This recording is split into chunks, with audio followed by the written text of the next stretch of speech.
Okay, mega డిఎస్సిపై Congress party ఇచ్చిన హామీ ఏమైందన్న ప్రశ్నలు వినిపిస్తున్నాయి. మరి కొత్త నోటిఫికేషన్ పై ప్రభుత్వం కసరత్తు ఏమైనా చేస్తుందా?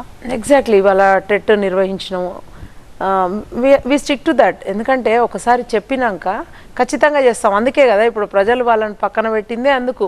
అంటే ఉద్యోగాలు ఇస్తామని చెప్పి ఇయ్యలేదు, ఏటా 1,00,000 ఉద్యోగాలు అని చెప్పి, ఉపాధి అవకాశాలు లేవు. సో అదే మెయిన్ ఎజెండా కదా. ఇప్పుడు అయిపోయింది after June 4th, once the code is done finished, మనము నోటిఫికేషన్ చేయాల్సిందే, ఆల్రెడీ వేసినాం కదా.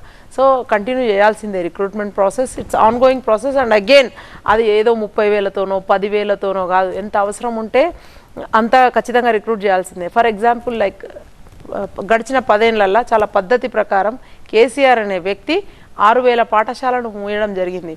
బట్ నిన్న రేవంత్ రెడ్డి గారు 200 పైచిలకు పాఠశాలలు తిరిగి పునఃప్రారంభించాలని డిసిజన్ తీసుకుంది. హౌ గుడ్ ఈజ్ దాట్ చెప్పండి, మీరే చెప్పండి.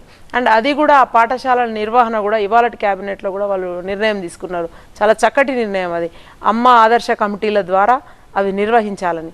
అంటే ఇప్పుడు గ్రామాలలో కమిటీలు వేశారనమాట. సో అట్లా వాళ్ళకి అప్పచెప్తే there will be like 5 or 6 people or 10 people in that committee, and they'll make sure that ఆ స్కూల్లో ఉన్న మౌలిక సదుపాయాలన్నీ కరెక్ట్గా ఉన్నాయా, అన్నీ బాగున్నాయా, ఈవెన్ టాయిలెట్స్ కానీ, క్లాస్ రూమ్స్ కానీ, స్టాఫ్ కానీ అంత కరెక్ట్ ఆన్ టైం ఉంటుందా, అవన్నీ కూడా దే విల్ మానిటర్. అంటే వాళ్ళ పిల్లలు కూడా ఆ స్కూల్లో ఉంటారు, దే విల్ మానిటర్. అంటే చాలా మంచి సంస్కరణలతో ముందుకెళ్తా ఉన్నాం.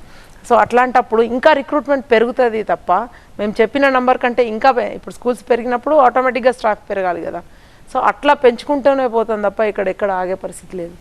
ఓకే, త్వరలో స్థానిక సంస్థల ఎన్నికలు జరగనున్నాయి. మరి ఈ ఎన్నికల్లో ఎలాంటి వ్యూహాలతో ముందుకెళ్తారు? కాంగ్రెస్ పార్టీ వచ్చిన దగ్గర నుంచి లైన్గా ఎలక్షన్స్ ఫేస్ చేస్తున్నారు. లోక్సభ, ఇప్పుడు మేము అదే అనుకుంటున్నాం. కొంచెం గ్యాప్ ఉంటే బాగుండు. అట్లీస్ట్ మనం అనుకున్న అమలు అయినాయి, బట్ ఎక్కడన్నా కొంచెం ఈ టెక్నికాలిటీస్ లైక్ అందరూ అధికారులందరూ కూడా ఎలక్షన్ డ్యూటీలలో అటు ఇటు వెళ్ళడం జరిగి ఇంకెక్కడన్నా కూడా 500 సిలిండర్ మాకు రాలేదని కొంతమందికి చిన్న కంప్లైంట్స్ అవన్నీ ఉన్నాయి కదా.